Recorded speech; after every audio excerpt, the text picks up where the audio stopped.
Podemos começar? Sim, senhor. Boa noite. Cumprimento os senhores deputados da Assembleia Legislativa Regional, a senhora Presidente da Câmara Municipal da Praia da Vitória, a senhora, em representação do senhor Vice-Presidente do Governo Regional Adjunta Brites Baldaia, a senhora Diretora Regional da Cultura, o senhor Presidente do Serviço Regional de Proteção Civil e Bombeiros, os seus vereadores, o senhor Capitão de Porto, o senhor Comandante do RG1, o senhor Comandante da PSP, o senhor Sargento Adjunto da GNR, deputados municipais, Presidente da Câmara de Comércio e Indústria de Angra do Heroísmo, o seu Subdiretor-Geral da Reinserção e Serviços Prisionais, o seu Diretor do Estabelecimento Prisional de Angra do Heroísmo e os seus Presidentes de Junta de Freguesia. Minhas senhoras e meus senhores, permitam em primeiro lugar expressar um sentido agradecimento aos ilustres convidados que hoje nos honram com a sua presença. Dirijo uma palavra especial de reconhecimento ao professor Alan de Menezes, que aceitou moderar esta sessão, cuja longa experiência na vida pública e no poder local constitui uma mais-valia inestimável para a qualidade deste debate. Saúdo igualmente os nossos distintos oradores, o Presidente da Câmara Municipal de Pombal e atual Presidente da Associação Nacional de Municípios Portugueses, Pedro Pimpão, a Presidente da Câmara Municipal de Matosinhos, Luísa Salgueiro, e o ex-autarca e atual Deputado da Assembleia Legislativa Regional, Luís Silveira. Todos trazem consigo percursos marcados por uma profunda ligação às autarquias, pelo exercício de responsabilidades de elevada exigência e por um conhecimento direto dos desafios do poder local, o que muito nos prestigia esta conferência e enriquece a reflexão que hoje aqui iniciamos. No próximo dia 12 de dezembro, assinalamos 50 anos de poder local democrático em Portugal. Trata-se de uma efeméride de particular significado que nos convoca não apenas para a celebração, mas também para uma reflexão sobre o percurso realizado e, sobretudo, sobre os desafios que se projetam no presente e também no futuro. O poder local constitui um dos pilares estruturantes do regime democrático, nascido da afirmação dos valores consagrados pela Revolução de 25 de abril de 1974 e consolidado na Constituição da República de 1976. Celebrar o poder local é afirmar a centralidade da proximidade enquanto princípio orientador da ação política de proximidade às pessoas, às comunidades e aos territórios, traduzidas em conhecimento direto da realidade, capacidade de resposta e responsabilidade democrática. Nos Açores, esta evocação assume uma dimensão acrescida. Celebramos em simultâneo meio século de autonomia política ou administrativa, instrumento fundamental para valorizar as especificidades do nosso território e reforçar a capacidade de decisão das nossas comunidades. Ao longo dessas 5 décadas, os municípios afirmaram-se como agentes determinantes no desenvolvimento económico, social e territorial. Mais do que executores de políticas públicas, têm sido protagonistas na construção de soluções, frequentemente em contexto de elevada exigência e complexidade. Assumiram com sentido de missão a linha da frente na resposta às necessidades das populações, sendo o nível de poder mais próximo e mais diretamente escrutinado pelos cidadãos. Contudo, esta centralidade tem sido acompanhada por desafios exigentes. As autarquias hoje são confrontadas com responsabilidades cada vez mais amplas, nem sempre acompanhadas pelos meios financeiros, técnicos e humanos adequados. A sustentabilidade do modelo de financiamento e a adequação das competências atribuídas constituem matérias que exigem uma reflexão séria e consequente. Importa, por isso, garantir que as legítimas ambições políticas correspondem a condições efetivas de execução, sob pena de comprometer a eficácia das respostas e a confiança das populações. Paralelamente, importa reforçar a participação cívica. A qualidade da democracia local depende em larga medida do envolvimento dos cidadãos nos processos de decisão e na vida coletiva. Combater o afastamento cívico e fortalecer a confiança nas instituições são, por isso, desígnios fundamentais. Minhas senhoras e meus senhores, num contexto específico da região autónoma dos Açores, importa reconhecer uma realidade distinta do quadro nacional. A ausência de um processo formal de descentralização de competências não impediu, antes pelo contrário, que os municípios assumissem de forma continuada responsabilidades que ultrapassam o âmbito estrito das suas atribuições legais. Esta responsabilidade demonstra a capacidade de resposta e o sentido de compromisso das autarquias açorianas, mas evidencia também a necessidade de repensar o modelo de governação territorial. O futuro do poder local exige, neste contexto, uma abordagem mais integrada, assente em 3 pilares fundamentais. Em primeiro lugar, a clarificação e adequação das competências, assegurando uma distribuição equilibrada entre os diferentes níveis de governação. Em segundo lugar, o reforço dos mecanismos de financiamento, garantindo previsibilidade, estabilidade e justiça na afetação dos recursos. Em terceiro lugar, a valorização da autonomia local enquanto condição essencial para uma governação mais eficiente e mais próxima. Nos Açores, estes desafios são particularmente exigentes em virtude da insularidade e da dispersão geográfica e das assimetrias territoriais. Neste contexto, o poder local afirma-se como um elemento insubstituível de coesão, equilíbrio e desenvolvimento. Mais do que uma estrutura administrativa, é uma presença efetiva nos territórios, um garante da proximidade e um fator de identidade coletiva.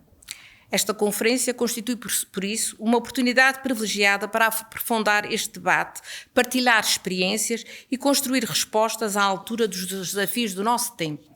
Estou convicta de que os contributos que aqui serão apresentados, alicerçados na vasta experiência dos nossos oradores e moderadores, enriquecerão esta reflexão e contribuirão para a afirmação de um poder local mais forte, mais capacitado e mais preparado para o futuro. Muito obrigada.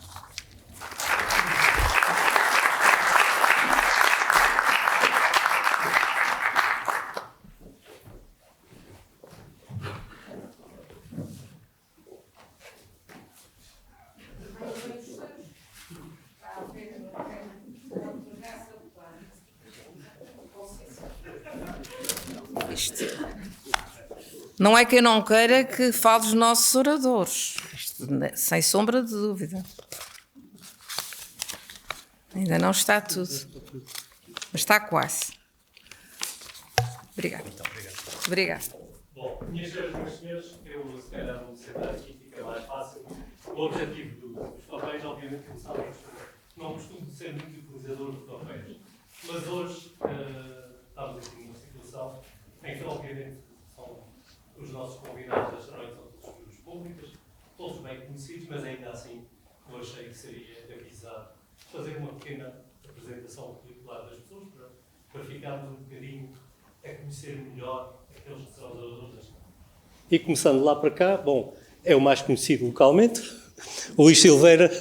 O Luís Silveira é um homem da Ilha de São Jorge, portanto, é profissionalmente gestor de mercado do grupo Superboc Group e é um homem que tem uma longa carreira de autarca, começou muito cedo, ainda nos seus 20 e poucos anos, primeiro como presidente de junta de freguesia e depois 12 anos foi deputado, entretanto, deputado eleito pelo CDS-PP e 12 anos presidente da Câmara Municipal de Velas, eleito pelo CDS-PP.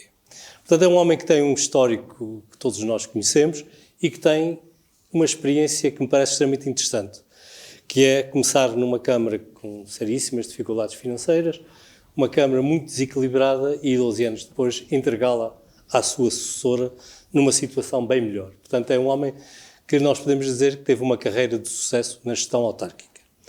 Eu poderia ler muito mais sobre o currículo do Luís, mas eu creio que todos nós conhecemos e sabemos que estamos perante alguém que pode falar com propriedade e com experiência nas questões das autarquias. Passando aqui para o meu lado direito, temos a Luísa Salgueiro, todos também a conhecem, nem que seja das notícias, licenciada em Direito e pós-graduada em Direito do Ambiente, que foi eleita em 2017 Presidente da Câmara Municipal, foi durante estes anos também, muitos anos, Presidente da Associação Nacional dos Municípios Portugueses, portanto também tem essa experiência a um outro nível, um nível mais do associativismo autárquico, e que na Câmara Municipal de Matosinhos, pois, tem feito o caminho que nós todos vemos das notícias e conhecemos. Portanto, também estamos perante alguém que, para além da sua experiência enquanto Presidente de Câmara, também tem outra experiência que é extremamente importante, que é da representação dos municípios e, em particular, num período complexo na negociação das questões de transferência de competências e numa negociação muito complexa que decorreu a nível nacional que teve a ver com toda esta descentralização que aconteceu. Portanto, é alguém que nos pode falar com experiência pessoal, quer na vertente da gestão de um município, e neste caso estamos a falar de um grande município, quando comparado com os nossos, mas de um município que também fez o seu percurso, teve o seu caminho, mas particularmente alguém que tem esta experiência de representar os municípios junto do governo e de coordenar a atividade dos municípios a nível nacional. Portanto, creio que também daqui temos a experiência reconhecida e uma capacidade de nos explicar o que está a ser feito e o que vai acontecer. E depois aqui do meu lado esquerdo temos, mais conhecido por Pedro Pimpão, embora seja Pedro Pimpão dos Santos, que é neste momento o Presidente da Associação Nacional dos Municípios. Presidente da Câmara Municipal do Pombal e também um homem oriundo da área do direito, advogado de profissão, e que neste momento tem o papel difícil e complicado de representar os municípios junto do Governo, de coordenar a atividade da Associação Nacional dos Municípios e, em particular, num momento em que se inicia um debate que é extremamente importante para os municípios, que tem a ver com a revisão do enquadramento financeiro dos próprios municípios e das transferências do Estado para os municípios do ponto de vista financeiro e, portanto, tem à sua frente um dossiê muito pesado e complicado e do sucesso do qual depende também muito o nosso sucesso enquanto autarcas a todos os níveis. Por isso, creio que também temos aqui alguém que nos pode dar uma imagem daquilo que será o futuro deste trabalho e deste percurso que está a acontecer, um percurso que tem vindo a mudar a face do país. Agora já posso pedir os papéis, já não é preciso. E para iniciarmos aqui o nosso debate, eu vou ter que pedir para irem até ali, àquele lado, por questões que têm a ver com o som e com a gravação. Tem um micro, não sei se está a chegar aí, está? Portanto, também podemos falar a partir daqui. E aquilo que me parece que nós hoje temos que fazer é iniciar por fazer uma espécie de balanço deste caminho. Nós estamos numa sala que representa também simbolicamente muito para o poder local. Esta casa foi a primeira casa no país a ter um Presidente de Câmara eleito. Ainda em plena Guerra Civil, em 1831, tomou posse a primeira Câmara Constitucional do país. A primeira Câmara eleita no sentido... Obviamente que o universo eleitoral não era o mesmo de hoje, nós não podemos fazer comparações diretas, mas pela primeira vez, numa Câmara Municipal, houve um Presidente de Câmara eleito, houve uma Câmara eleita, houve vereadores, e pela primeira vez houve o exercício de funções municipais que são, enfim, na sua essência, semelhantes àquelas que nós hoje temos. Isto porque até aí, até ao advento do liberalismo e à força que nesta cidade ele teve, os presidentes de Câmara eram simultaneamente juízes e, portanto, era uma configuração completamente diferente do poder autárquico. Portanto, eu diria que nesta casa nasceu aquilo que são hoje as autarquias modernas do nosso país e está ali o seu retrato aqui atrás de nós, o primeiro Presidente de Câmara eleito, o Conde da Praia, o primeiro homem que exerceu funções de Presidente da Câmara da maneira como nós hoje o reconhecemos. E nesta mesma sala estão ali os retratos, nos dois extremos, de dois dos líderes partidários, ambos presidentes desta Câmara por várias vezes, um, deste lado, o líder do Partido Progressista, do lado de lá, o líder do Partido Regenerador, homens que, no âmbito do rotativismo, se foram revezando, uma vez ganhando as eleições um, outra vez outro, à frente desta Câmara. E este próprio edifício em que nós estamos é um edifício que, de alguma maneira, representa o conceito que os liberais tinham do poder autárquico. Daqui desapareceu a cadeia, porque antes, tipicamente, as câmaras no resto do chão tinham a prisão, havia uma sala de audiências que funcionava como tribunal, outra que era da Câmara. Esta Câmara já foi construída em plena vigência do regime liberal e quis-se dar uma imagem de transparência e uma imagem da Câmara como sendo o centro cívico. Este salão foi concebido como sendo uma espécie de sala de visitas da nossa cidade, continua a ser, e até estava preparado para festas. Em tempos houve aqui atrás a ideia de ter aqui um coreto para ter uma pequena orquestra de câmara para quando se quisesse fazer aqui um baile no salão. Nunca chegou a funcionar bem assim, mas existiu. Ainda está lá por trás, escondido por trás do tecido da parede, está lá a portinha do coreto. A sala de audiências também foi uma coisa nova lançada aqui e termos uma Câmara que funcionava de porta aberta. No primeiro regimento que foi aprovado aqui enquanto Câmara Liberal, dizia-se que todas as deliberações da Câmara eram feitas porta aberta, que o povo podia assistir. Ainda temos lá a sala com os banquinhos em que o povo se pode sentar para assistir, e foi assumido o compromisso que se penduraria na porta lá embaixo, enfim, as contas todas da Câmara, para que as pessoas pudessem em qualquer momento vir à porta da Câmara e saber o que se fazia na Câmara. Portanto, nós estamos aqui numa Câmara que tem este histórico de ser o ponto de lançamento daquilo que nós hoje reconhecemos como o poder autárquico. Obviamente que as coisas nem sempre foram assim. Houve avanços e recuos nesta matéria. Obviamente que também todos nós sabemos que durante o Estado Novo as câmaras deixaram de ser eleitas, e esta também. Nós passámos até pela ofensa de nos terem mudado o nosso brasão, porque ele era ofensivo, porque estava ligado ao liberalismo. Portanto, todas as coisas aconteceram, mas felizmente, há 50 anos atrás, recuperámos o andamento, e recuperámos de uma maneira bem mais forte do que jamais tinha acontecido. E eu lançaria aqui este debate exatamente pedindo, podemos começar talvez por aqui, a Luísa, pedindo que nos façam um primeiro balanço deste percurso de 50 anos do poder autárquico em Portugal, neste novo enquadramento constitucional e com este acervo de competências que em cada ano tem vindo a crescer. Luísa?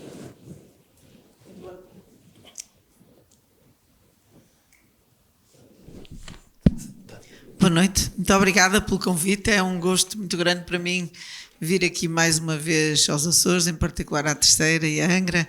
Agradeço muito o convite, uma saudação muito especial à Sra. Presidente, nossa anfitriã, e ao Sr. Presidente da Assembleia, aos meus colegas aqui do painel, quer ao Luís, quer ao Pedro Pimpão, a todas as entidades que foram cumprimentadas pela Sra. Presidente. Como se viu, é difícil de individualizar, porque é uma lista muito grande e para quem não conhece bem, é melhor não arriscar a fazer cumprimentos individuais, mas percebe-se que, de facto, está aqui muita gente institucionalmente representativa e com um peso muito grande, portanto é um gosto especial poder estar perante uma plateia destas e ter vindo hoje de Matosinhos e amanhã regressar cedo, mas sempre pelo poder local e também para estar com pessoas que reconhecer a importância do trabalho que aqui é feito, valorizar muito aquilo que se faz com autonomia e, particularmente, como já foi dito aqui pelo nosso moderador, vir a um município que tem uma importância única na vida do poder local em Portugal, porque nós estamos a celebrar os 50 anos do poder local democrático, mas aqui já temos quase 200, já foi quase há 200 anos que se fizeram portanto,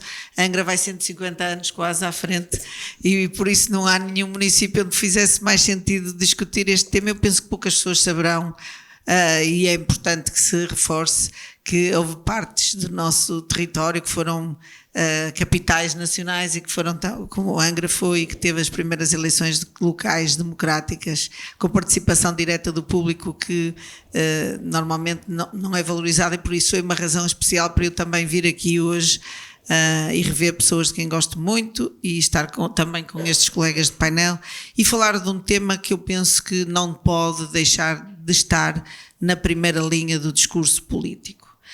Este ano temos uma data especial, uma efeméride que são os 50 anos, coincide também com os 50 anos da Constituição. É um ano muito importante na história da democracia portuguesa e não o é apenas formalmente, porque na verdade ao fazermos o balanço destas 5 décadas de liberdade após a Revolução, pouco nível de poder terá tão claramente demonstrado a sua importância na vida das pessoas quanto o poder local. E no poder local falo pelos municípios, mas poderíamos falar também das freguesias, quer as câmaras municipais, quer as juntas de freguesia, tiveram um papel verdadeiramente transformador na vida do país, na vida democrática, mas sobretudo na vida direta das pessoas, porque na verdade o sentido que temos é de transformar aquilo que se passa no dia-a-dia de todos, quer dos que têm menos condições, quer do que têm menos condições. E obviamente no período pós-revolução era importante e necessário fazer tudo, infraestruturar o país. Os serviços mínimos e básicos de resposta à população não existiam. O país poderia ter um tipo de riqueza, mas ela não chegava às pessoas, pelo contrário, vivíamos em condições muito precárias e do ponto de vista da infraestrutura nacional ela não existia. E desde sempre que em Portugal o modelo foi o de colocar na mão das câmaras municipais, sobretudo as juntas não tinham ainda condição para isso, a responsabilidade e as competências para fazermos aquilo que foi essencial. Infraestruturar em termos de rede de saneamento, em termos de abastecimento de água. Portanto, as primeiras décadas foram essas as grandes tarefas que os municípios cumpriram e os vários governos entregaram aos municípios essa responsabilidade. A essas se somou outras também de infraestruturação e de equipamento dos territórios, que já passa por outro nível de necessidade. Mas se fizermos o levantamento do número de construções em termos de equipamentos sociais que foram realizados, eles passaram sobretudo pelo apoio das câmaras municipais, não enquanto titulares dos equipamentos, porque não têm condição de celebrar acordos com a Segurança Social, portanto, os lares da terceira idade, as creches, o apoio às populações mais vulneráveis, os edifícios foram construídos sobretudo com o apoio das câmaras municipais, na atribuição de terrenos, na subsidiação das obras, e o mesmo se diga com o parque escolar, que acaba por ser da grande responsabilidade dos municípios. Portanto, nós vivemos as primeiras décadas deste período, destes 50 anos, numa necessidade acelerada de dotar o país das respostas mínimas, e isso foi absolutamente transformador, esses 50 anos.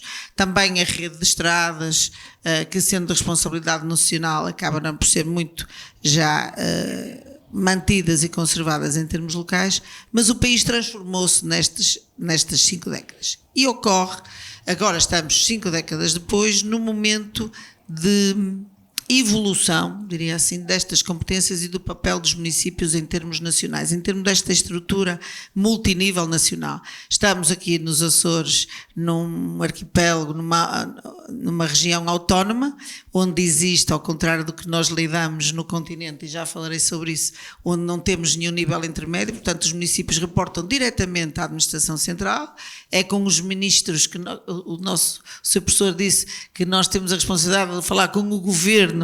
Os municípios lidam diretamente com o governo porque não há nível intermédio, e isso penaliza claramente o desenvolvimento e a coesão do território em termos nacionais, mas aqui estamos numa região autónoma com capacidade de decisão ao nível regional, e isso é absolutamente decisivo para o desenvolvimento destes territórios também. Mas diria, voltando, estamos portanto num tempo em que todas as forças políticas há muito convergem na opinião de que é necessário aprofundar o nível de competências das câmaras municipais, das juntas de freguesia, e, portanto, avançar para um processo de transferência de competências ou de descentralização.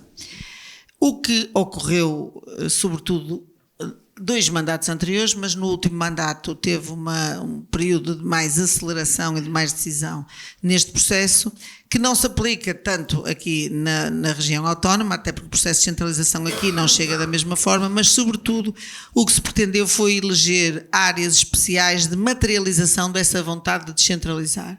E trabalhou-se particularmente em domínios com grande impacto em termos quantitativos e em termos de resultados, foram a educação, a ação social e a saúde. E na educação a transformação foi muito significativa, já que a competência pela gestão de todos os edifícios escolares passou a ser da responsabilidade das câmaras municipais. Ora, havia aqui uma questão de fundo principal, que é quanto os autarcas não aceitavam receber os edifícios com a responsabilidade de suportarem os encargos com a manutenção. Portanto, a regra base da transferência de competências na educação foi toda a despesa da manutenção das escolas que são do governo e passam para as câmaras municipais é do governo. Portanto, é uma responsabilidade de pagar a 100% todas essas despesas. Foi feito um mapeamento de todas as escolas do país, foram atribuídos 3 níveis diferentes de necessidade de reabilitação: urgente, prioritário, urgente e a terceiro nível, não sei qual era a designação, muito importante, médio, menos importante.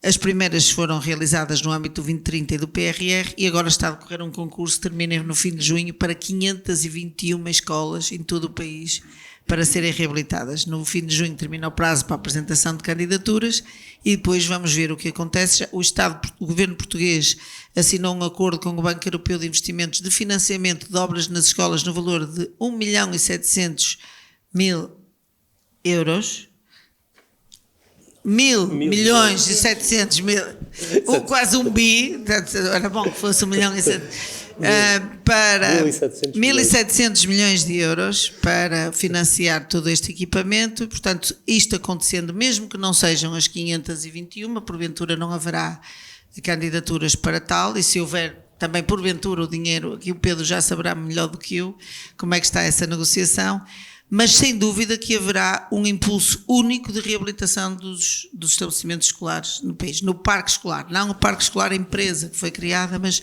em todo o parque escolar nacional. 50 anos depois do 25 de Abril nós teremos condições de manutenção de primeiro nível em todas as escolas do país, que serão da responsabilidade dos municípios, mas não são suportadas em termos financeiros por si. Portanto, as contas não são afetadas, por isso apenas a sua execução. E outras questões, as refeições passaram a estar niveladas, o valor de transporte dos alunos, a manutenção dos espaços exteriores, tudo isso foi estabilizado através de critérios nacionais.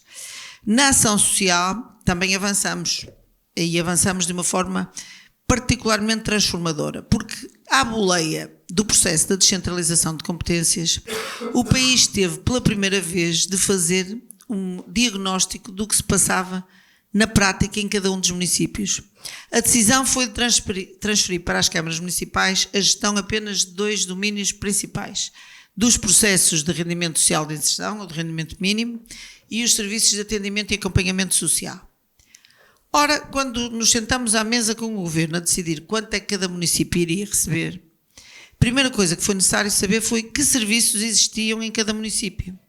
E a conclusão que chegamos foi de uma enorme disparidade entre municípios. E chegamos a situações como esta.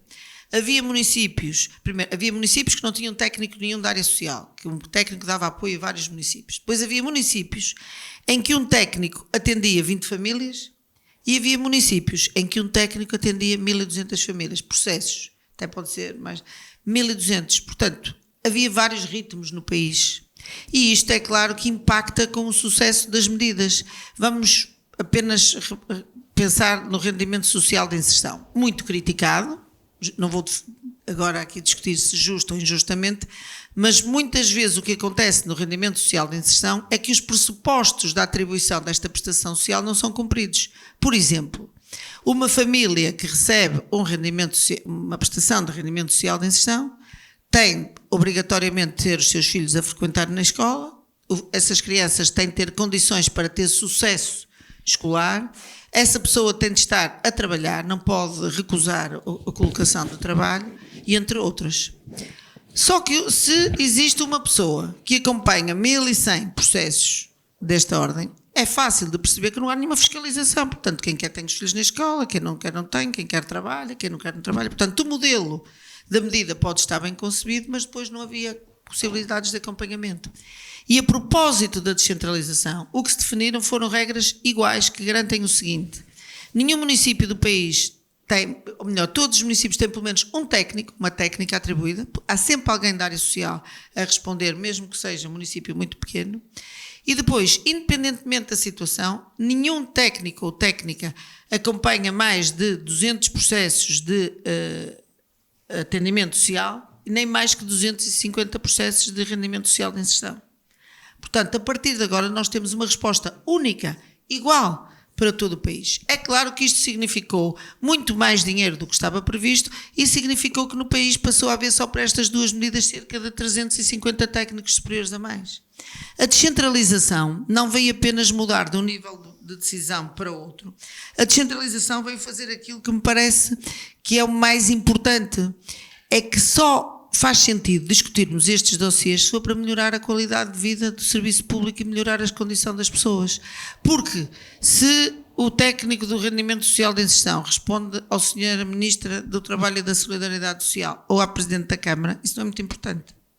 O que é importante é percebermos que, estando essa missão, essa tarefa entregue a uma pessoa que depende da Câmara Municipal, a Câmara Municipal pode adequar instalações, pode adequar os serviços de atendimento, pode adequar as respostas que tem de dar no serviço de atendimento e acompanhamento social. Por exemplo, se uma pessoa não consegue pagar a renda de um quarto naquele mês, a Câmara pode atribuir diretamente o apoio e não estar à espera, 6 meses que vem a decisão de Lisboa para quando está eficaz a pessoa já perdeu a oportunidade ou não tem essa resposta pronta. Portanto, a descentralização neste domínio, que era daquelas que nos parecia mais difícil de conseguir, foi a que se fez mais rapidamente e com maior impacto. Porque, diga-se, foi acrescentado muito dinheiro àquele que existia antes em termos de orçamento de Estado. A descentralização também serviu para isso. Serviu para tornar evidente que as verbas que estavam adstritas do orçamento de Estado a estes setores não eram suficientes. Havia um enorme subfinanciamento destes 3 setores e isso impactava negativamente quer na qualidade dos serviços de manutenção das escolas, quer nos serviços de apoio à população em termos sociais. Outra área importante foi a área da saúde, que ficou ainda muito aquém, porque não se conseguiu terminar. Foi feito o mapeamento de todos os edifícios que precisavam de intervenção, foi criada a regra da aprovação dos planos municipais, não município a município, aqui nos Açores deve sentir isso particularmente, que é a necessidade de criar planos supramunicipais, com articulação entre municípios e as próprias câmaras municipais poderem interferir nos horários de funcionamento dos serviços de saúde. Isso foi determinado em função destas regras e a distribuição de viaturas por cada um dos serviços foram áreas que se aprofundaram. O processo ficou a meio, Pedro está agora com esta capacidade que tem e conhecimento extraordinário a dar-lhe continuidade, e há uma crítica que é apontada a esta fase do processo de centralização que faz sentido e que deve ser refletida. Quando se diz que o processo de descentralização de competências veio gerar déficits aos municípios. E o que acontece é o seguinte: a propósito destas decisões foi criado um mecanismo próprio que é o Fundo de Financiamento da Descentralização, com verbas próprias que acompanham esta transferência de competências. E foi feito pela primeira vez, foram criados critérios para definição objetiva dos montantes. Quanto custa manter 1 metro quadrado a descoberto de uma escola? Uma B23, quanto custa? De uma secundária, quanto custa? Nunca ninguém soube. Porque, primeiro, o Ministério da Educação não trata de cuidar estes espaços e nenhuma Câmara Municipal tinha tido esta gestão. Portanto, nós atribuímos uma verba de 0,25 por cada metro quadrado de área descoberta. Pela primeira vez, o custo de transporte. Quanto custa o transporte por quilómetro? Sendo que há municípios que é muito disparo o valor de uns para os outros. Fizemos pela primeira vez. E era imprescindível, imperioso, que se mantivesse o acompanhamento da execução destas medidas para se perceber, ao fim de 1 ano, ao fim de 2 anos, se estavam certos os critérios ou não. Portanto, foi decidido também a criação da Comissão de Acompanhamento da Descentralização para irmos passo a passo, avaliando, olha, este valor está desajustado, aquele valor é suficiente e depois ajustarmos as regras. Isso não aconteceu, está agora o Pedro com a equipa toda a trabalhar nesse sentido, mas não se diga que a descentralização é cara, ou não se diga que a descentralização penaliza os municípios, porque eu acho que essa é a mensagem exatamente ao contrário daquilo que se pretende, que é, se faltam recursos, e faltam, então reforcemos a reivindicação da transferência de mais recursos e nunca permitir um processo inverso de centralização das competências. Porque para a centralização, não sei quanto tempo é que tenho, mas quero falar deste ponto no início, já nos basta o cenário que referi há pouco de não termos no continente o nível intermédio de decisão. Portugal é dos países mais centralizados da Europa e não é por essa centralização que os nossos indicadores de crescimento e desenvolvimento são melhores. Pelo contrário, continuamos na cauda da Europa e os nossos indicadores da coesão continuam nos níveis mais baixos.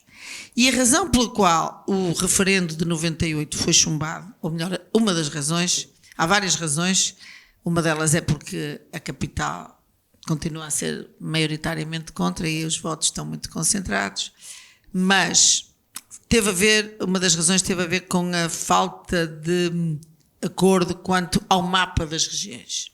E nós, neste momento, temos a funcionar há anos as regiões plano, com as 5 comissões de coordenação de desenvolvimento regional, que penso que é um modelo assente, como um modelo correto para se avançar no processo de regionalização com 5 destas regiões. E depois o outro grande discurso, o outro grande argumento anti-regionalização, prende-se com o número de lugares políticos que vão ser criados e de nomeação e, portanto, criar espaços que a população normalmente não respeita.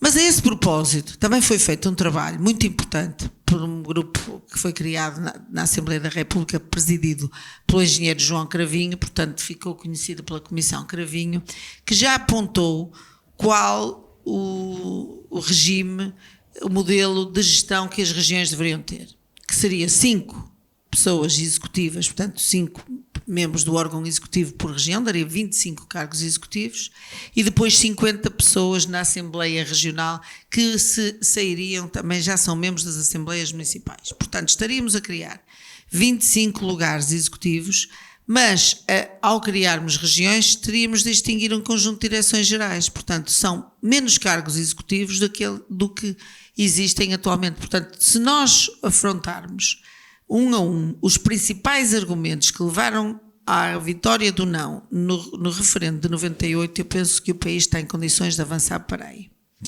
Claro que é um trabalho de muita discussão, de muita informação, de sensibilização das pessoas, porque o referendo continua a estar na Constituição.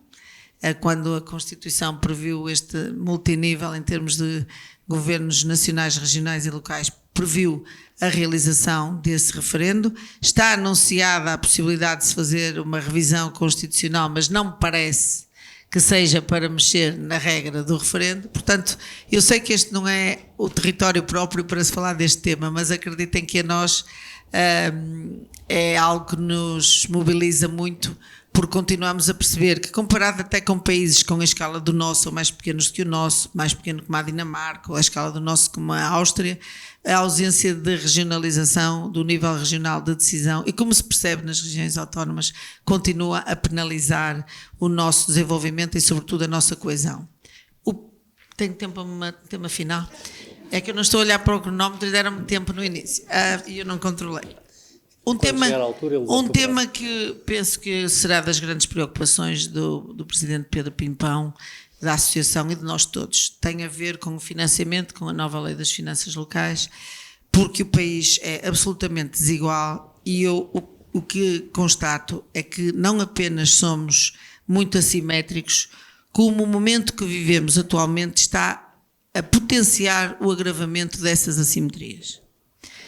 Estamos todos muito focados na execução do Plano de Recuperação e Resiliência. Está a terminar o prazo para construir habitação no âmbito do PRR. Foi um dos grandes desígnios das câmaras municipais. O Governo transferiu integralmente para as câmaras municipais a tarefa de construir habitação para responder à maior necessidade em termos de serviços públicos à população. E o que se verifica é que há municípios que conseguiram cumprir integralmente a sua estratégia local de habitação, aprovaram as cartas de habitação e estão a cumprir dentro do prazo do PRR. Tenho a honra de ser presidente do município que vai entregar 500 casas até junho, já estamos a entregar, portanto cumprimos todos, e temos muitos municípios que nem sequer foram capazes de começar as obras. Porquê? Não é por eu ser mais capaz nem mais competente que os meus colegas. É porque eu tinha condições financeiras e, enquanto não tive aprovação, pedi um financiamento à banca, cabimentei as empreitadas de acordo com a minha própria decisão, e quando o financiamento foi aprovado, eu já tinha os concursos públicos a decorrer e, portanto, adjudiquei-os rapidamente e estão as obras a concluir. Ou seja, nos municípios maiores nós continuamos a conseguir executar, e nos municípios mais pequenos, que não têm capacidade de endividamento, que não têm receita, nem sequer têm autonomia para suportar as suas despesas correntes. É claro que não puderam construir habitação no PRR, é claro que não puderam reabilitar os seus equipamentos de saúde, é claro que continuam à espera de recursos que impactam na sua comunidade, mas que vêm de fora. E este é mais um momento em que nós temos, e agora estamos a executar o 2030, o município de Matosinhos foi, nos 2 últimos quadros comunitários, o município que mais executou no país, recordistas de execução, sempre com base na mesma regra. Nós financiamos e fazemos. Financiamos e fazemos. E depois, quando vem o overbooking, que não há execução, nós metemos as faturas do que está praticamente concluído. E esta posição é bem reveladora da premência de garantirmos que municípios que têm poucos habitantes, que têm um território ainda com necessidade de muito investimento, que tenham recursos inversamente proporcionais ao seu número de habitantes, ao número de metros quadrados despovoados, porque, caso contrário, nós vamos continuar a inclinar o território nacional. Inclina tudo para o litoral.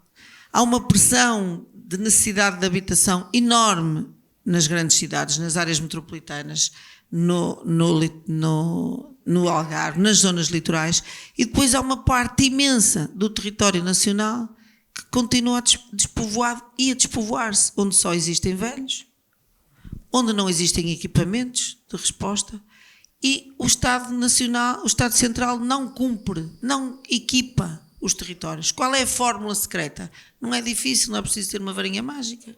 É preciso dotar esses territórios, não havendo regiões e esses municípios, de mecanismos e de recursos próprios para tomarem decisões para eles próprios inverterem essa tendência. Pode haver vários mecanismos, mas há um que está aos olhos de todos e que é unânime a posição, que é a Lei das Finanças Locais, que o Pedro agora está, a Associação de Municípios e todos nós estamos a trabalhar de uma forma muito intensa para garantir, sobretudo nós que já somos da segunda geração de democracia, que entreguemos à nova geração de cidadãos e de autarcas condições para que esta inclinação não continue. Nós temos de nivelar o país, gerando mais coesão. E também precisamos fazer outra coisa, esta é a mesma mensagem final, é que haja pessoas capazes de fazer isto e disponíveis para fazer isto. E para se ter pessoas capazes, preparadas, competentes e que deviam ser os melhores para fazer isto, é preciso dignificar o exercício de cargos políticos. Não diabolizar cada vez que alguém faz um ajuste direto, porque um ajuste direto parece que é crime, que dá direito a ir ali para o estabelecimento prisional. A leitura e a interpretação que existe dos atos de gestão muitas vezes vão sempre no sentido pejorativo, no sentido da condenação. As remunerações de que ninguém quer falar não são competitivas com o setor privado. A exigência do exercício destes cargos é enorme em termos de disponibilidade, em termos de escrutínio, em termos de exposição, em termos de preparação. Como dizíamos ao jantar, nós somos verdadeiramente enciclopedistas, porque sabemos de finanças, de manhã, de habitação, de planeamento e depois de ação social, de desporto, de juventude, do que quiserem. Ao longo do dia despachamos os temas todos. Nós já fomos deputados. Um deputado tem uma comissão, especializa-se no tema e trata do tema. O Presidente da Câmara, o Ministro também tem um tema. O Presidente da Câmara só o Primeiro-Ministro é que trata dos ministérios todos. Mas nós, penso que a dignificação do papel do autarca, não falo só do Presidente da Câmara, dos eleitos, dos Presidentes de Junta, não acompanha a exigência das funções e, portanto, precisamos de novas regras, mas também precisamos de condições do exercício de funções. E eu já não vou mais a votos, não é para mim que estou a falar, é para quem vier. Porque quando se faz uma lista para órgãos, ao contrário do que acontecia antes, em que havia muitas pessoas interessadas e era preciso escolher e era difícil fazer uma seleção, agora chega-se ao fim do prazo e não há pessoas, ou melhor, as pessoas que nós gostaríamos, com o perfil que nós pretendemos, que são os melhores. Olha-se para a sociedade civil local, vamos chamar pessoas que habitualmente não têm ligação à política, vamos convidar quadros de, sei lá, médicos, arquitetos, o que for, profissionais liberais, dirigentes desportivos. As pessoas dizem, pronto, Presidente, eu apoio, pronto, mas eu agora queria que o senhor viesse trabalhar comigo na lista. Isso nem pensar. Então, sou para órgãos executivos e não tínhamos medo de falar nos assuntos, pelas tarefas, pela exigência, e depois perguntam qual é o vencimento. E, portanto, as pessoas, numa vida destas, na vida privada, no exercício de uma profissão privada, é muito mais compensatório e mais tranquilo. Portanto, o poder local, 50 anos depois, vive um momento de grande afirmação que as pessoas percebem, só para contraponto. No ano passado, há 2 anos, a Associação Nacional de Municípios fez um inquérito sobre a satisfação dos portugueses. E o ISCTE também fez mais ou menos na mesma altura. E ambos os estudos chegaram à mesma conclusão, que em termos de exercício de cargos políticos, aqueles que os portugueses mais valorizam são os autarcas. Ao contrário das manchetes dos jornais, as pessoas sabem que nos momentos críticos é dos autarcas. E foi antes do Cristine e foi antes da pandemia.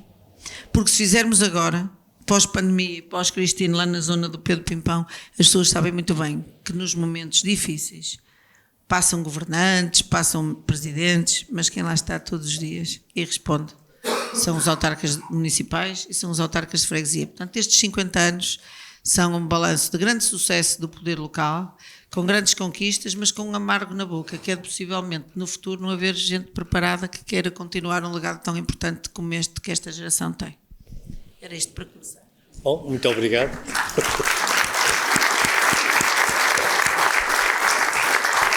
Bom, e agora, depois da anterior Presidente, ou atual Presidente.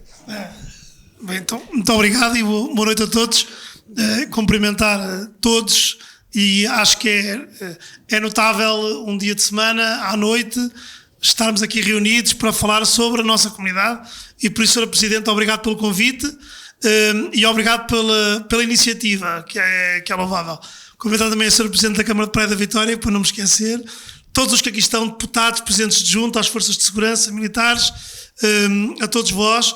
Permitam-me só ali eu não gosto de fazer exceções, mas tenho aqui um conterrâneo a trabalhar aqui em Angra do Heroísmo e por isso ao Renato e ao Subdiretor-Geral, obrigado também e boa sorte para o vosso trabalho, porque não é todos os dias que eu chego aqui e dou de caras com pessoas que são da minha terra, não é? E portanto, e o Carlos Zero está ali atrás escondido, que ainda não está, que foi, e a Lara, que foram nossos colegas meus, porque eu ainda fui deputado com a Luísa Salgueiro no Parlamento e com eles os dois também, portanto, também servimos a causa pública aí. E cumprimentar aqui o Luís e o Sr. Presidente da Assembleia Municipal, que eu tive com ele ano passado, porque o ano passado, para vocês verem como o mundo é pequeno, e estas relações às vezes entrecruzam-se. Eu estive aqui em Angra do Heroísmo na Bienal do Património Cultural e fiquei também agradado com aquilo que vi a nível nacional e ibérico, creio que era ibérico. Também não era, e fiquei agradado com aquilo que vi de várias regiões, etc. E estamos no nosso país e, portanto, quando eu recebi este convite, a minha agenda é um caos, é como a da Luísa, mas eu disse, eu tenho que lá ir porque é a minha missão. Eu agora sou autarca durante este período da minha vida e, portanto, eu tenho que estar disponível para estar ao pé das pessoas, falar com elas, seja em Pombal, onde é a minha casa, seja no interior do país, seja numa ilha, ou seja numa comunidade portuguesa, porque nós temos que estar juntos e não são as distâncias que nos afastam. Porque é muito mais aquilo que nos une do que aquilo que territorialmente nos separa. Não tenho dúvidas nenhuma disso. E por isso é que aqui estou. Amanhã às 6 da manhã vou logo no primeiro voo, portanto, quase que nem consigo descansar aqui e apreciar aqui as riquezas da ilha, mas estou aqui com prazer. E o que é que eu vos posso transmitir nesta tertúlia e neste encontro? Falar dos 50 anos do poder local é passado, presente e futuro. Passado é falar dos 50 anos. E se nós falarmos em passado, uma palavra que eu posso denominar para caracterizar estes 50 anos é impacto. Presente, desafios. E a Luísa já falou neles, em alguns. E futuro, esperança. Eu sou uma pessoa esperançosa, fui assim na minha vida. Falemos rapidamente, que é para depois também passar a palavra a Luísa e para vos ouvir também, que eu acho que essa é a parte mais interessante. Falando de passado e impacto.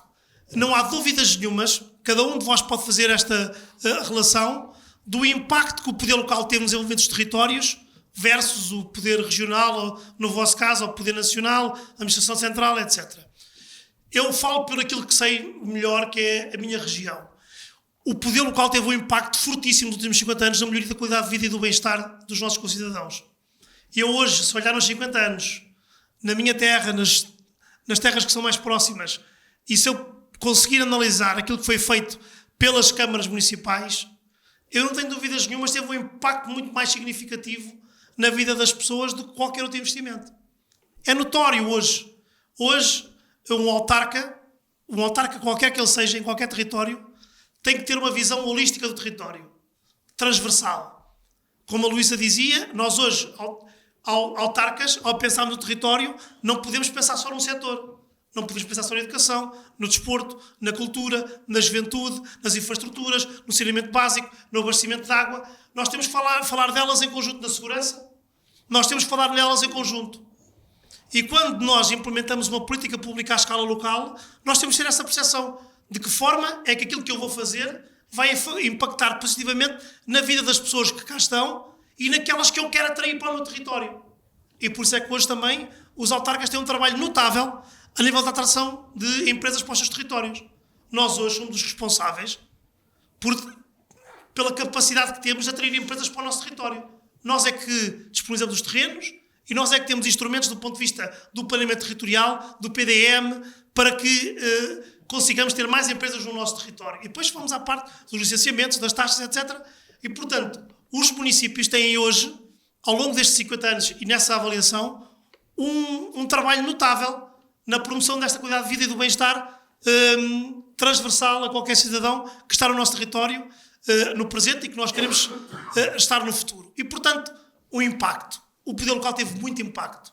Portanto, aqueles todos autarcas... E eu vou dizer uma coisa, o professor estava aqui a falar das personalidades todas históricas e eu estava a pensar, eles devem estar orgulhosos do que está a acontecer aqui em Angra do Heroísmo hoje.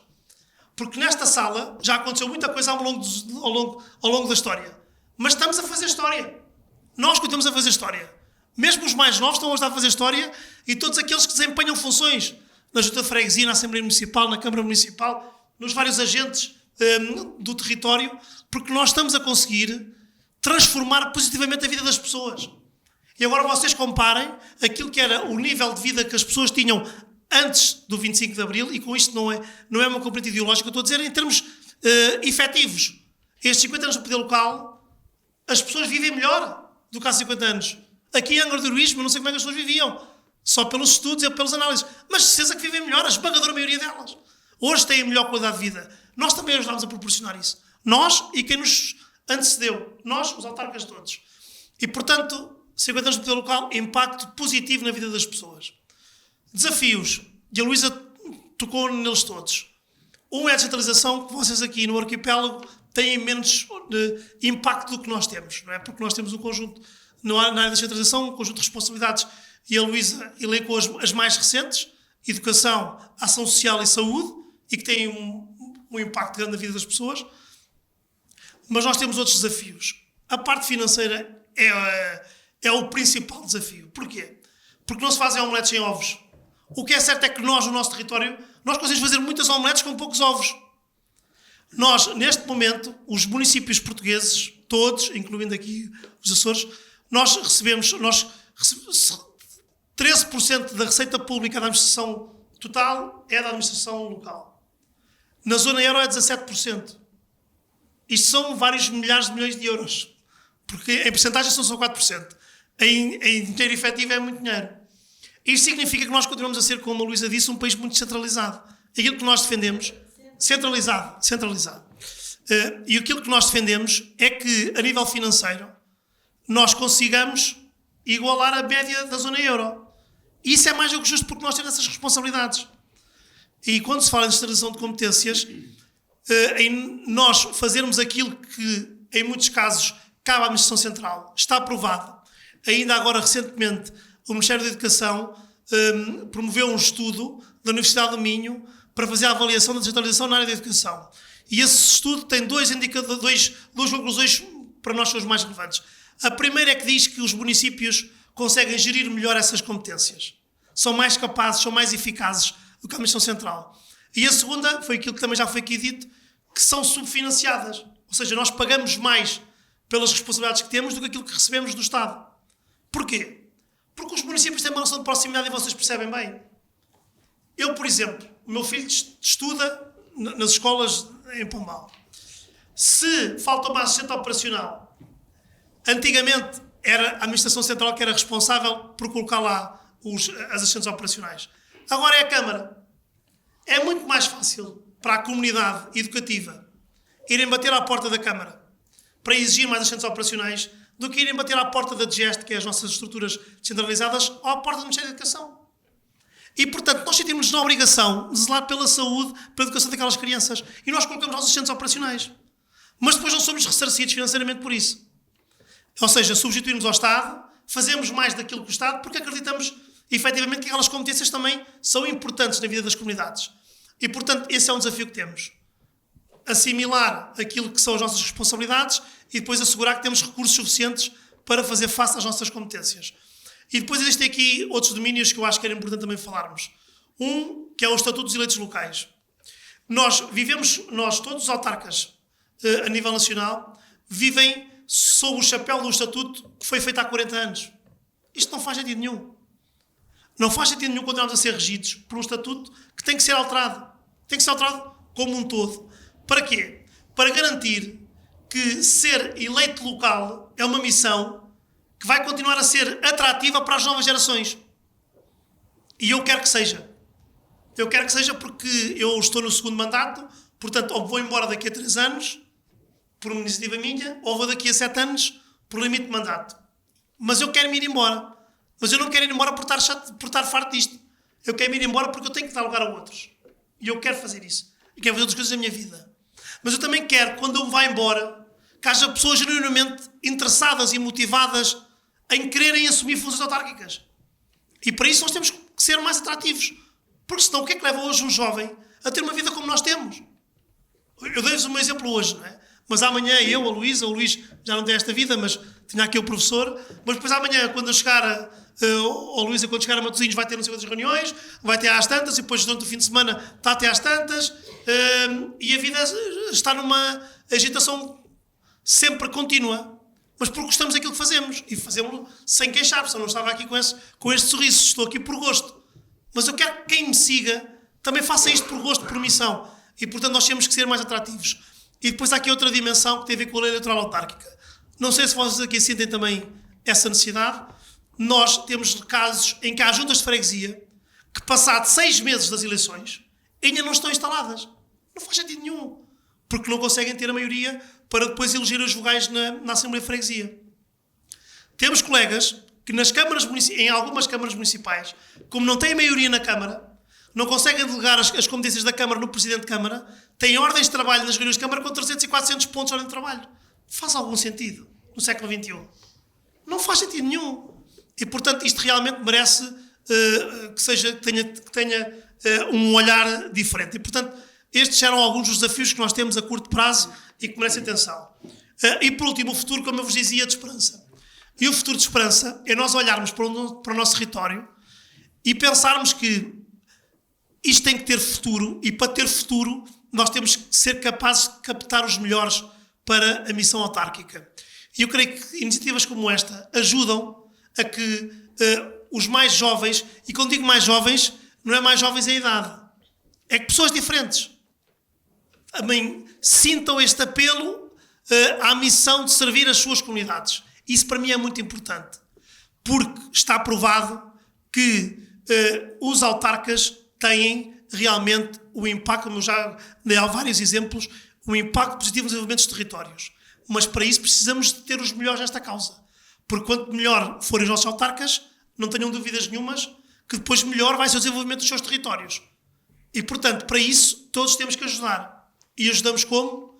Participando nestas iniciativas, promovendo estas iniciativas e dando espaço a que a pluralidade de opiniões se possa verificar e, portanto, creio que hoje aqui em Angra do Heroísmo damos esse bom exemplo de organizar iniciativas que façam com que as pessoas percebam o impacto positivo do poder local e se sintam também motivadas e impelidas a darem o seu contributo. E se isso acontecer, estamos no bom caminho.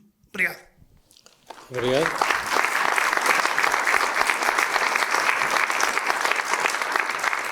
Bom, e agora passemos a ouvir aqui o nosso vizinho do lado. Bom, antes de mais... Já está. Antes de mais, cumprimentar a senhora Presidente do Município de Angra do Heroísmo, agradecer o convite e o gosto que me deu em estar aqui convosco e, em si, cumprimentar todos os presentes, não que eu não conheça a maioria dos que aqui estão, mas por uma questão também de economia de tempo, e depois cumprimentar, e se me permitem ainda dizê-lo desta forma, os colegas, mas sobretudo o Sr. Presidente da Assembleia Municipal, e que nunca me inibi de o dizer, e quero dizê-lo, já o disse uma vez neste Salão Nobre, que é o meu ídolo da política enquanto autarca.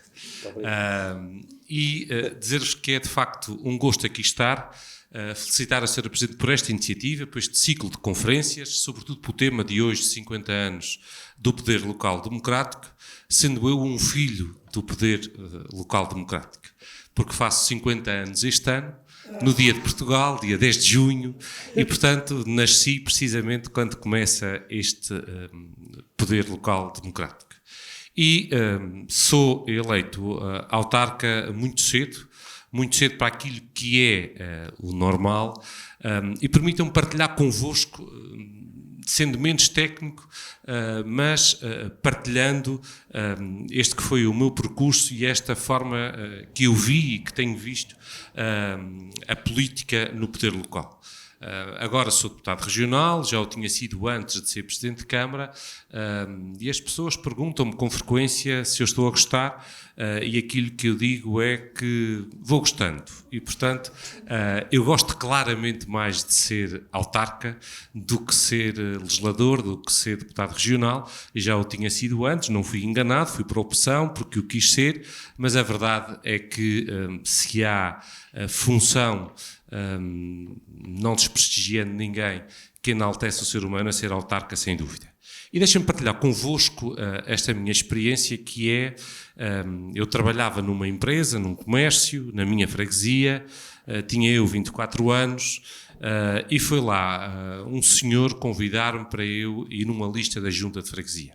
E já aqui muito se falou naquilo que são os desafios de hoje, porque a verdade é que se o poder local é aquilo que é mais próximo das pessoas, e ele só se faz também com pessoas. E, portanto, precisamos pessoas, e cada vez precisamos mais pessoas que queiram integrar listas e que queiram ser verdadeiros autarcas e prestar esse serviço junto das pessoas e deste poder local que é de maior proximidade.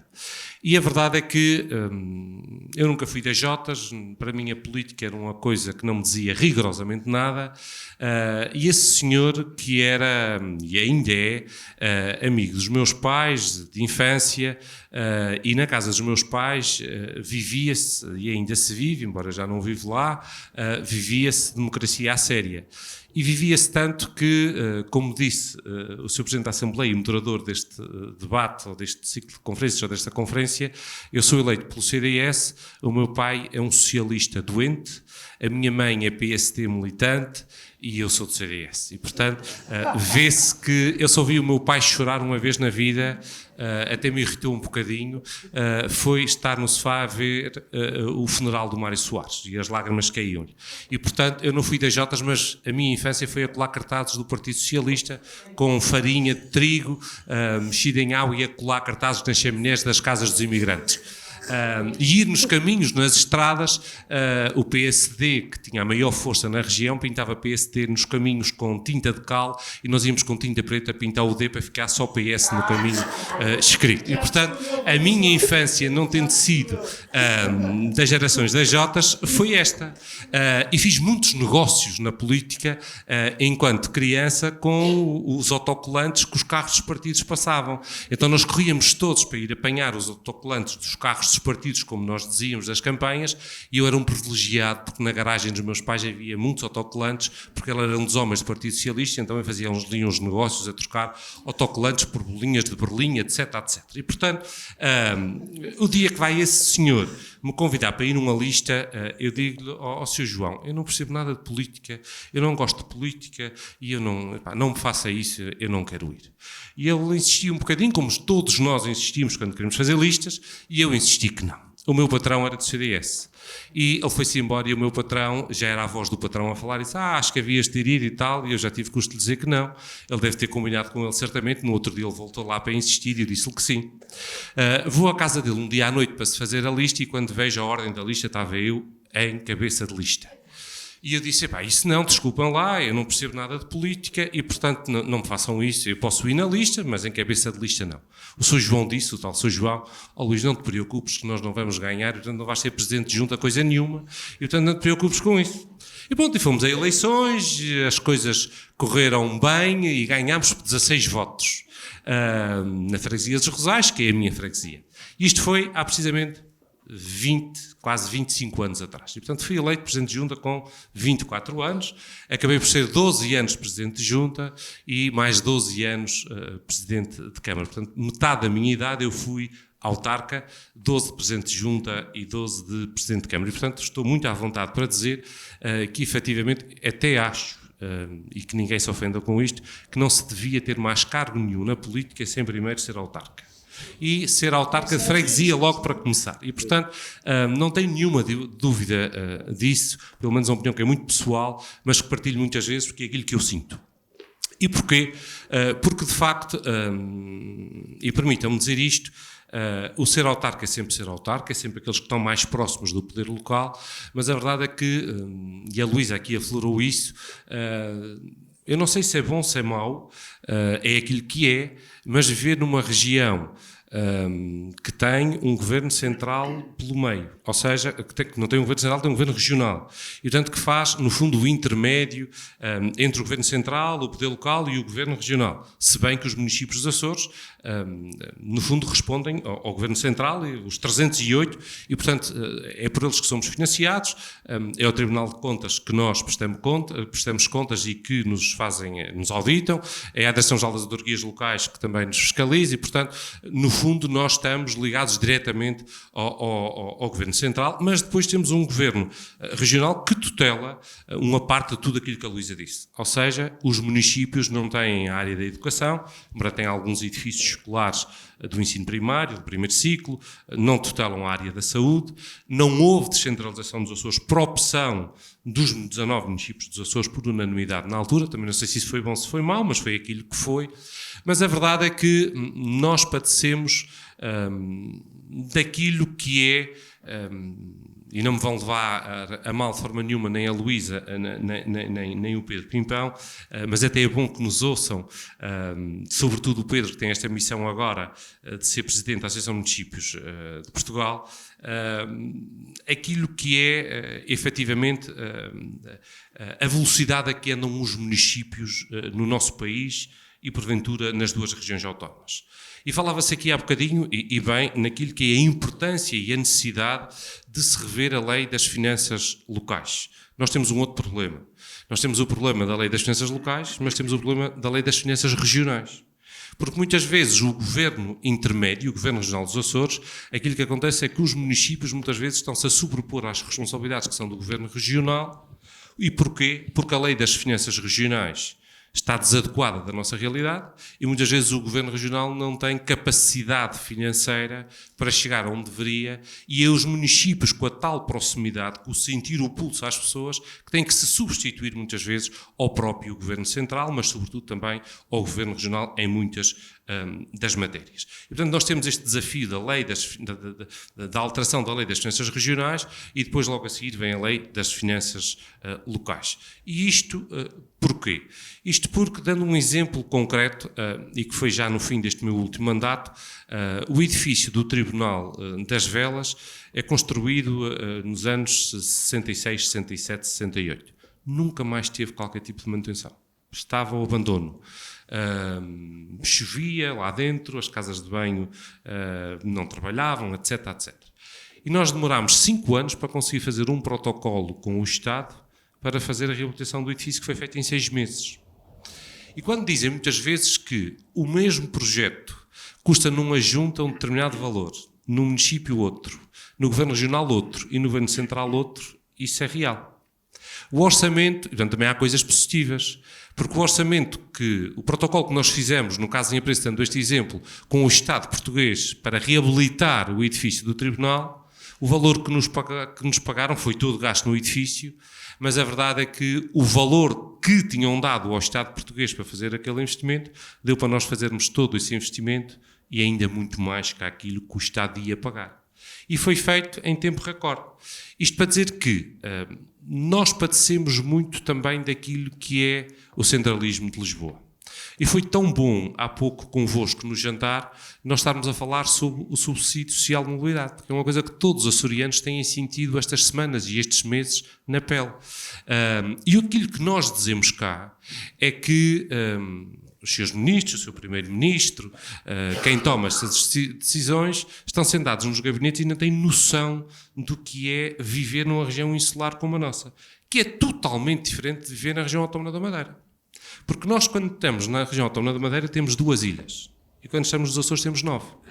Ora, nós obrigamos um governo regional a ter que ter capacidades de investimento e financeira para manter, por exemplo, 3 hospitais, 19 centros de saúde, 9 aeroportos, um em cada ilha, 9 portos comerciais, às vezes populações muito pequenas. Nós vamos à Ilha de Corvo, tem 400 habitantes, mas tem que ter um aeroporto e tem que ter um porto. E depois sempre nessa escala dentro das 9 ilhas. Isso tem custos muito altos. E esses custos fazem com que depois não sobra muitas vezes dinheiro para chegar àquilo que deveria, que é que é a proximidade às pessoas e tem que ser os municípios a fazê-lo. Porque ser autarca em municípios pequenos, no caso em apreço como o meu, das Velas, é ainda receber uma população que é idosa, a senhora que vai lá com a carta do banco para lhe dizer quantos contos tem porque não sabe ler e porque ainda está porque agora já está em euros e quer saber em contos quantos contos tem na conta. Porque está preocupada se tem dinheiro na conta para o seu funeral porque o filho está nos Estados Unidos e não quer que ele mande dólares porque ele trabalha lá muito e não quer que ele mande dinheiro para pagar o seu funeral. É ainda essa proximidade. Ainda tem essa pequenez, mas que é uma pequenez com uma dimensão enorme, que é conhecer as pessoas pelo nome, que é todas as pessoas saberem onde é que nós vivemos, nos fazerem esperas de manhã à porta quando nós saímos de casa, toda a gente tem o nosso contacto e o nosso número, toda a gente nos encontra em todos os sítios e faz uma pergunta qualquer, e essa proximidade enche-nos a alma, de facto também às vezes nos aborrece e nos chateia, e quando nos dizem tantas vezes, eu sei que se calhar não é oportuno, mas, e nós pensamos, então se não é oportuno não digas nada, mas é óbvio que o que nós fazemos é, não, diga lá, não tem problema nenhum, é com gosto e tal, e ouvimos. E portanto, é esta proximidade do autarca, mas esta velocidade a que anda as autarquias no nosso país. E, portanto, a realidade é totalmente diferente. Porque dizem-nos muitas vezes, viver numa ilha pequena nos Açores não há de ser muito diferente daquilo que é viver numa aldeia do interior do país. A diferença é tão simples quanto esta. É que se eu viver numa aldeia no interior do país, eu, 1 hora ou 2 horas, andar de carro, e toda a gente tem carro, e se eu sou idoso e não tenho carro, o neto tem, ou o filho, ou a nora, ou quem seja, e nós, depois de andarmos 1 hora de carro, ou 1h30 ou 2 horas, estamos no hospital, ou estamos, enfim, no aeroporto, ou estamos na universidade, ou estamos onde tivermos que estar. E a verdade é que aqui não é assim. E muitas vezes nós sentimos, e isto não é ser depreciativo, é ser realista, nós sentimos o centralismo de Lisboa. E sentimos esse centralismo, e por isso dizia que foi tão bom este jantar que tivemos, porque o Pimpão dizia, explique-me lá como é que é essa coisa do subsídio social de mobilidade. E eu expliquei em 5 minutos, ele disse, agora fiquei a perceber, eu não tinha percebido que era assim. E a grande diferença de fazerem aquilo que fizeram foi quem está lá fora não percebeu que é assim. E então aquilo que fez foi fazer com que, e nós dizemos isto aqui na gíria, o nosso comboio, o nosso metro, aqui é o avião e o barco. Não há outra forma de o fazer.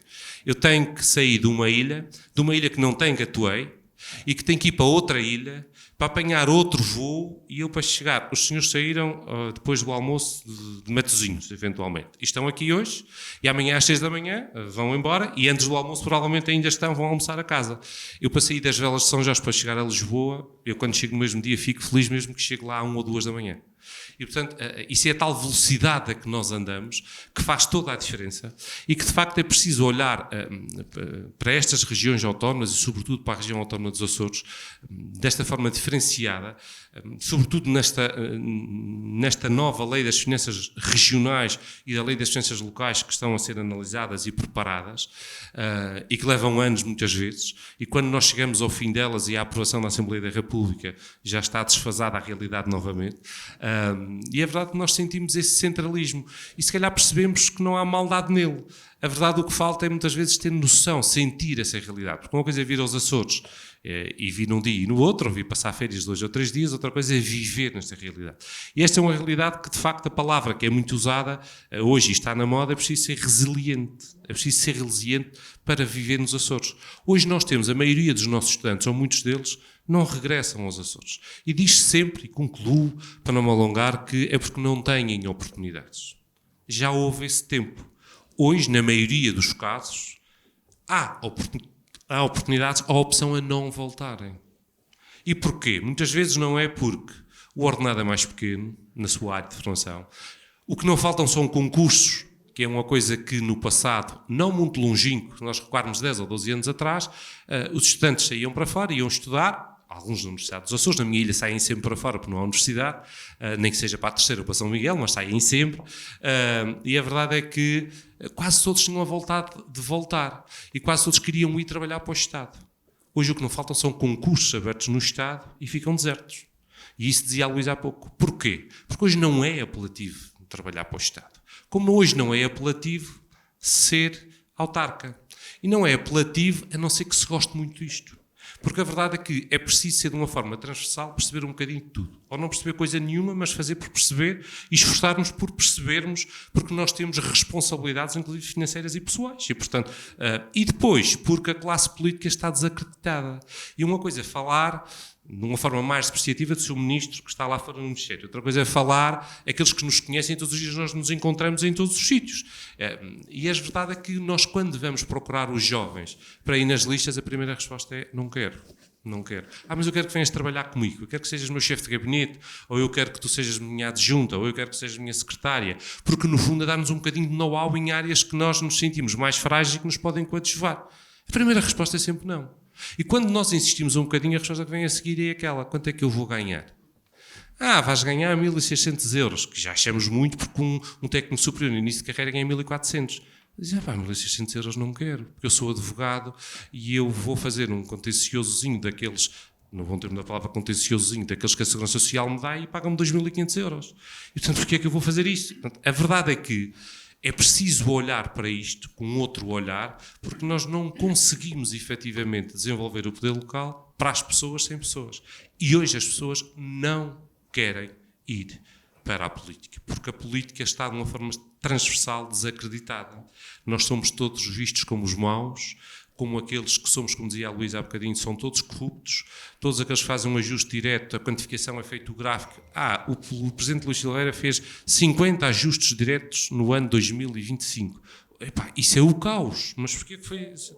E, portanto, e desperta logo as luzes todas. No outro dia temos o Tribunal de Contas em cima, temos a Direção-Geral das Autarquias Locais, etc, etc. E isso faz com que, efetivamente, hoje ser autarca é um grande desafio. É um grande desafio por aquilo que são as responsabilidades, mas também é um grande desafio porque ninguém se quer sujeitar, mas não quer sujeitar a sua família. Ninguém quer sujeitar os seus filhos, ou o seu marido, ou a sua esposa, ou os seus pais, ou os seus avós, a estar hoje num mundo que é digital, em que toda a gente tira um telemóvel do bolso e tira uma fotografia, toda a gente comenta qualquer coisa, toda a gente é engenheiro, legitimamente, numa democracia que vivemos de uma obra qualquer pública. Ainda hoje brincávamos aqui à entrada dos Passos de Conselho e brincávamos e dizíamos que era o palco do Presidente Álvaro Menezes, lembra-se bem, o que foi com este palco, e hoje o palco é uma coisa normalíssima, levanta aí para as São Joaninas, levanta sempre que a Filarmónica vai lá acima, toda a gente acha simpático, toda a gente está à volta aqui ao anel e não tem problema nenhum, e aquilo que foi quando o palco foi construído e se fechou aqui a travessa em frente aos Passos de Conselho. Mas o Presidente Álvaro só não foi preso, porque de resto foi quase tudo nas redes sociais, e eu lembro-me bem, e os que são daqui lembraste-se ainda melhor do que eu. E portanto, não é muita gente que hoje é destemida para enfrentar esse tipo de situações, mas sobretudo sujeitar a sua família a isso. Porque muitas vezes o filho na escola é visto de forma negativa porque é filho do autarca. E os pais não se querem sujeitar a isso, não querem sujeitar os seus pais, os seus avós, como disse. E, portanto, é importante que hoje se veja, sobretudo, o poder local de uma forma mais positiva, e é importante nós conseguirmos, as gerações atuais, conseguirmos inverter esta forma negativa como são vistos os políticos e são vistos, sobretudo, no caso em apreço, os autarcas, porque a verdade é que é mais fácil ser secretário regional, por exemplo, ou ser ministro, ou ser... é mais fácil ser até deputado regional, porque nós estamos um bocadinho mais distantes. O ser autarca é aquele que está próximo todos os dias. E é aquele que tem mais dificuldades, porque nós, quando fazemos uma lista numa ilha para eleger 3 deputados como a minha e precisamos de 10 pessoas para a lista, é um problema quem é que vai ser os 10. Quando nós precisamos num concelho com 5.000 pessoas, ter 200 pessoas para fazer 6 listas a 6 juntas de freguesia, a uma Assembleia Municipal e a uma Câmara, nós quase que nos ajoelhamos e imploramos às pessoas, saímos de casa deles de madrugada, vencemos pelo cansaço, e isso de facto não enobrece a política, não enobrece o poder local, e nós temos que ser audazes e temos que ter a capacidade efetivamente de mudar essa opinião, mas sobretudo mudar as mentalidades, porque nós precisamos de pessoas válidas para continuar este percurso deste poder local democrático que prefaz 50 anos este ano. Muito obrigado.